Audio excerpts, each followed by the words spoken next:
ಪದಗಳ ಅರ್ಥ ತಿಳಿಯಿರಿ.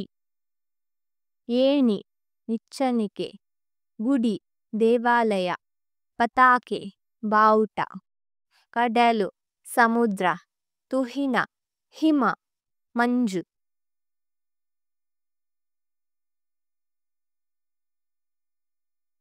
ತೊಡರು ಕಟ್ಟು, ಬಂಧನ ತೊಡಕು, ತೊರೆ ಬಿಡು ತ್ಯಜಿಸು, ಬಿರಿ ಒಡೆ ಅರಳು ಬಿರುಕು, ಬಿರುಕು ಒಡಕು, ಸೀಳು ಮೈಮನಸ್ಸು, ಮುಡಿ ತಲೆ ಧರಿಸು, ಹಿಂಭಾಗ ಹೊದಿಕೆ, ಪುಣ್ಯರಂಗೆ ಪುಣ್ಯ ನದಿಗಳ ಸಾಲು, ತೊತ್ತು ದಾಸಿ ಸೇವಕಿ ಊಳಿಗ, ಪೊರೆ ಕಾಪಾಡು ಸಲಹು ರಕ್ಷಿಸು, ಬಿಡುತೆ ಸ್ವಾತಂತ್ರ್ಯ ಬಿಡುಗಡೆ, ಮರೆ ಮರೆತು ಬಿಡು, ಸಲಿಲ ನೀರು, ಹೊರೆ ರಕ್ಷಿಸು, ಸಲಹು ಭಾರ.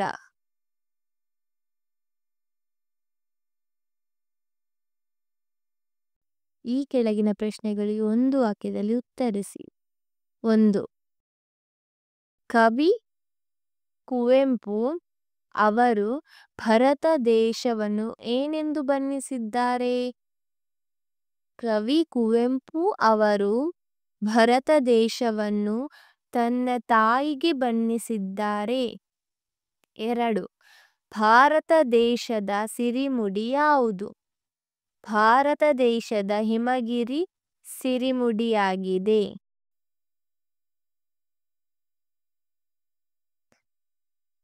3.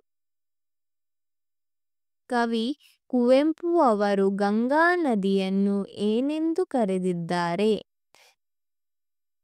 ಆನ್ಸರ್: ಕವಿ ಕುವೆಂಪು ಅವರು ಗಂಗಾ ನದಿಯನ್ನು ದೇವಗಂಗೆ ಎಂದು ಕರೆದಿದ್ದಾರೆ. 4. ಕವಿ ಕುವೆಂಪು ಜೀವನವನ್ನು ಯಾರಿಗೆ ಎರೆಯುವೆ ಎನ್ನುತ್ತಾರೆ? ಆನ್ಸರ್: ಕವಿ ಕುವೆಂಪು ಜೀವನವನ್ನು ಭಾರತಾಂಬೆಯ ಗುಡಿಯನ್ನು ಕಟ್ಟಲು ಎರೆಯುವೆ ಎಂದಿದ್ದಾರೆ.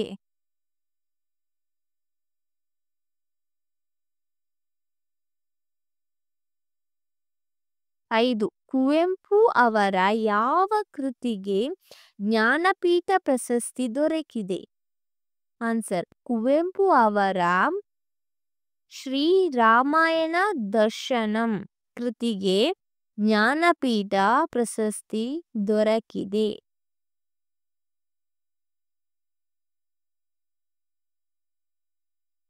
ಈ ಕೆಳಗಿನ ಪ್ರಶ್ನೆಗಳಿಗೆ 2-3 ವಾಕ್ಯಗಳಲ್ಲಿ ಉತ್ತರಿಸಿರಿ.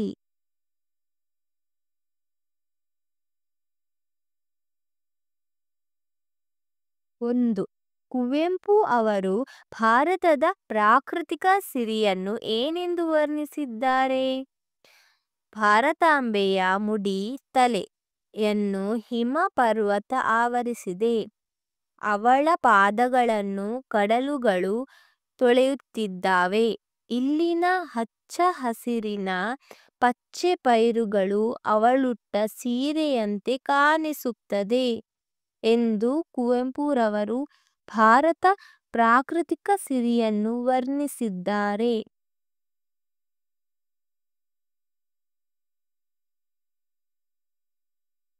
2. ನಮ್ಮ ಭಾರತ ದೇಶದಲ್ಲಿ ಹರಿಯುವ ಪ್ರಮುಖ ನದಿಗಳಾವುವು? ಆನ್ಸರ್: ಸಿಂಧು, ಯಮುನೆ, ದೇವಗಂಗೆ, ತಪತಿ, ಕೃಷ್ಣ, ಭದ್ರೆ, ತುಂಗೆಯಂತ ಪ್ರಮುಖ ನದಿಗಳು ನಮ್ಮ ಭಾರತ ದೇಶದಲ್ಲಿ ಹರಿಯುತ್ತದೆ. 3. ಮತದ ಬಿರುಕುಗಳನ್ನು ಏಕೆ ತೊರೆಯಬೇಕು? ಆನ್ಸರ್: ನಾವೆಲ್ಲರೂ ಭಾರತಾಂಬೆಯ ಮಕ್ಕಳು. ಒಂದೇ ತಾಯಿಯ ಮಕ್ಕಳಂತೆ ಒಗ್ಗಟ್ಟಿನಿಂದ ಬದುಕಬೇಕು. ನಮ್ಮಲ್ಲಿ ಭೇದ ಇರಬಾರದು. ಭಾಷೆಯ ಸಾಮರಸ್ಯದಿಂದ ಬದುಕಬೇಕು. ಹಾಗಾಗಿ ಮತದ ಬಿರುಕುಗಳನ್ನು ತೊರೆಯಬೇಕು. ಈ ಕೆಳಗಿನ ಪ್ರಶ್ನೆಗಳಿಗೆ 7-8 ವಾಕ್ಯಗಳಲ್ಲಿ ಉತ್ತರಿಸಿರಿ. 1. ಕುವೆಂಪು ಅವರು ಭರತ ಭೂಮಿಯನ್ನು ಯಾವ ರೀತಿಯಲ್ಲಿ ವರ್ಣಿಸಿದ್ದಾರೆ? ಆನ್ಸರ್: ಭರತ ಭೂಮಿಯನ್ನು ಹೆತ್ತ ತಾಯಿಗೆ ಹೋಲಿಸಿದ್ದಾರೆ. ಈ ಭಾರತಾಂಬೆ ಹೆತ್ತ ತಾಯಿಯಂತೆ ನಮ್ಮನ್ನು ಸಾಕಿ ಸಲಹುತ್ತಾಳೆ. ಇವಳಿಗೆ ನನ್ನ ಜೀವನವೇ ಧಾರೆ ಎರೆಯುತ್ತೇನೆ. ಭಾರತಾಂಬೆ ಗುಡಿಯನ್ನು ನನ್ನ ಮನಸ್ಸಿನಲ್ಲಿ ಕಟ್ಟಲು ತಾನು ಸದಾ ಸಿದ್ಧನಾಗಿದ್ದೇನೆ ಎಂದು ಕವಿ ಹೇಳಿದ್ದಾರೆ. ಭಾರತಾಂಬೆಯ ಮುಡಿಯು ಹಿಮ ಪರ್ವತಗಳಿಂದ ಆವರಿಸಿದೆ. ಕಡಲುಗಳು ಅವಳ ಪಾದಗಳನ್ನು ತೊಳೆಯುವಂತಿದೆ. ಹಚ್ಚ ಹಸಿರಿನ ಪೈರು ಪಚ್ಚೆ ಅವಳುಟ್ಟ ಸೀರೆಯಂತೆ ಕಂಗೊಳಿಸುತ್ತಿದೆ ಎಂದು ಭಾರತಾಂಬೆಯನ್ನು ವರ್ಣಿಸಿದ್ದಾರೆ. ಈ ಭಾರತ ದೇಶದಲ್ಲಿ ಹರಿಯುತ್ತಿರುವ ಸಿಂಧು, ಯಮುನಾ, ಗಂಗೆ, ತಪತಿ, ಕೃಷ್ಣೆ, ಭದ್ರೆ, ತುಂಗೆ ನದಿಗಳು ಕೇವಲ ನದಿಗಳಲ್ಲ, ಅವುಗಳು ಪುಣ್ಯತೀರ್ಥಕ್ಕೆ ಸಮಾನವಾದದ್ದು ಎಂದಿದ್ದಾರೆ. ಭಾರತದಲ್ಲಿ ಮತದ ಬಿರುಕುಗಳನ್ನು ತೊರೆಯಲಾಗಿದೆ. ನುಡಿಗಳ ಒಡಕುಗಳನ್ನು ಮರೆಯಲಾಗಿದೆ. ಸೇವಕತನವನ್ನು ದೂರ ಮಾಡಲಾಗಿದೆ. ನಾವೆಲ್ಲ ಭಾರತೀಯರು ಎಂಬ ಭಾವನೆ ಮೂಡಿಸಲಾಗಿದೆ. ಇಂತಹ ಭಾರತಾಂಬೆ ನಮ್ಮೆಲ್ಲರ ತಾಯಿ, ನಾವೆಲ್ಲರೂ ಅವಳ ಮಕ್ಕಳು ಎಂಬ ಅಭಿಮಾನ ರಾಷ್ಟ್ರಕವಿ ಕುವೆಂಪುರವರದ್ದಾಗಿದೆ.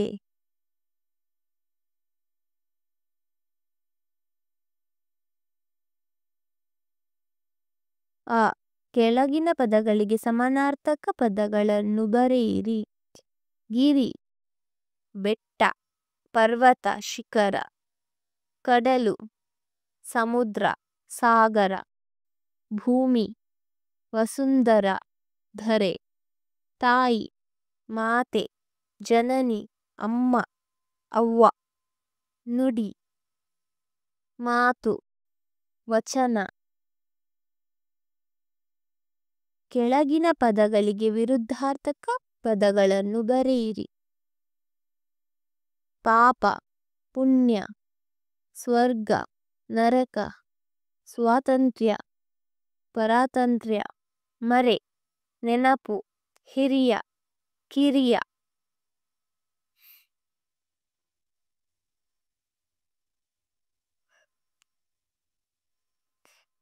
ಈ ಕೆಳಗಿನ ಪದಗಳನ್ನು ಬಿಡಿಸಿ ಬರೆಯಿರಿ.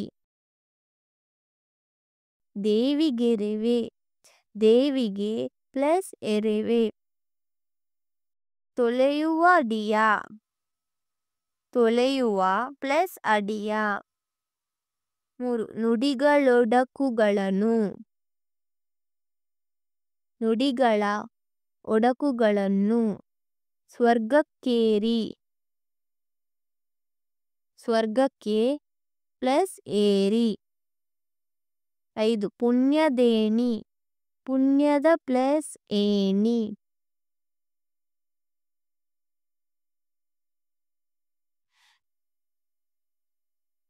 ಹೂ. ಈ ಕೆಳಗಿನ ಸೂಕ್ತಿಗಳನ್ನು ವಿವರಿಸಿ ಬರೆಯಿರಿ. 1. ಜನನಿ ಜನ್ಮಭೂಮಿ ಸ್ವರ್ಗಕ್ಕಿಂತಲೂ ಮಿಗಿಲು. ಆನ್ಸರ್: ವೇದ ಸುಳ್ಳಾದರೂ ಗಾದೆ ಸುಳ್ಳಾಗುವುದಿಲ್ಲ. ಗಾದೆಗಳು ಹಿರಿಯರ ಅನುಭವದ ಮಾತುಗಳು ಆಗಿವೆ. ಹೆತ್ತ ತಾಯಿ ಮತ್ತು ಹೊತ್ತ ತಾಯಿ ನಮ್ಮನ್ನು ಹೆತ್ತು ಹೊತ್ತು ಸಾಕಿ ಪ್ರೀತಿಯಿಂದ ಸಾಕುತ್ತಾಳೆ. ಕಷ್ಟ ಸುಖದಲ್ಲಿ ಭಾಗಿಯಾಗಿ ಒಳ್ಳೆಯ ದಾರಿಯಲ್ಲಿ ನಡೆಯಲು ಕಲಿಸುತ್ತಾಳೆ. ಇದರಂತೆ ನಮ್ಮನ್ನು ಹೊತ್ತ ನಾಡು ನಾವೆಲ್ಲರೂ ಒಂದು ಕಡೆ ನೆಲೆ ನಿಂತು ವಾಸಿಸಲು ಬದುಕಲು ಬೇಕಾದ ಯೋಗ್ಯ ಸನ್ನಿವೇಶವನ್ನು ನಿರ್ಮಿಸಿ ಕೊಡುತ್ತಾಳೆ. ಹೀಗಾಗಿ ಜನನಿ ಜನ್ಮಭೂಮಿ ಸ್ವರ್ಗಕ್ಕಿಂತಲೂ ಮಿಗಿಲಾಗಿದೆ. 2. ದೇಶ ಸೇವೆಯೇ ಈಶ ಸೇವೆ. ನಾವು ಹುಟ್ಟಿ ಬೆಳೆದು ನಮಗೊಂದು ಗುರುತು ನೀಡಿದ ಈ ದೇಶದ ಸೇವೆಗಾಗಿ ನಾವೆಲ್ಲರೂ ನಿಲ್ಲಬೇಕಾಗಿದೆ. ದೇಶ ಸೇವೆಗೆ ಯಾವ ಬಲಿದಾನಕ್ಕಾದರೂ ನಾವು ಸದಾ ಸಿದ್ಧರಾಗಿರಬೇಕು. ದೇಶ ಸೇವೆ ಮಾಡುವುದು ಒಂದು ಪುಣ್ಯದ ಕೆಲಸ. ಹೀಗಾಗಿ ದೇಶ ಸೇವೆಯೇ ಈಶ ಸೇವೆ ಎಂದೆನಿಸಿದೆ.